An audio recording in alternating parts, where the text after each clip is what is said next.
Сәлем бәріне, сендер еркек лайф каналындасыңдар.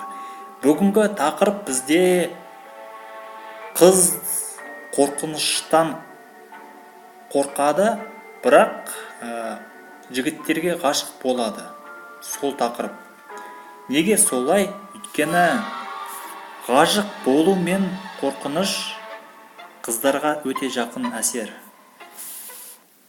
Қыз қатты қорыққан сайын, онда жігітті жақсы көре бастауы деген мағына білдіреді жігіттер. Сондықтан қыздарды қорқыныш залына, комната страхқа апарыңдар. Сол кезде қыздар қорқады да сендерді одан ары жақсы көре бастайды. Ал кеттік, темамызды бастайық. Біріншіден, қыз алдында айтқандай физиологияда қыздардың ойлары не дамыған? Қыздардың ойларында эмоция дамыған. Эмоция екіге бөлінеді негізі. Біреуі жақсы эмоция, біреуі жаман эмоция. Бірақ екеулері бір-бірімен байланысты. Сондықтан қызды қорқытсаңдар, ол қыз сендерге ғашық бола бастайды.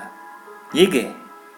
Өйткені қыз қатты қорыққан сайын оның миінде эмоция қатты күшейеді.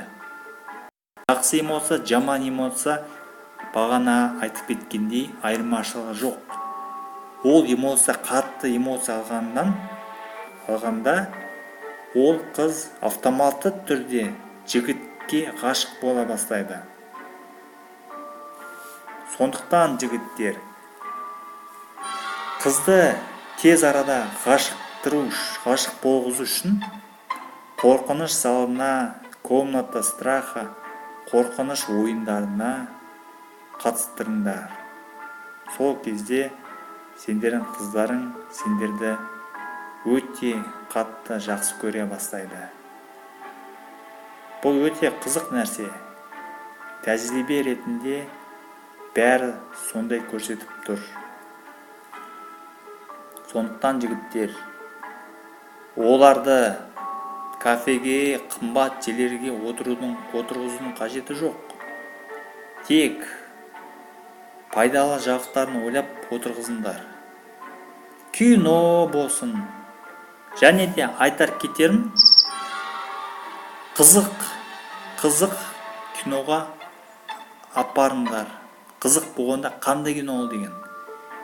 Қызық кино дегеніміз ол деген қорқынышты фильм, ужасов кинолары.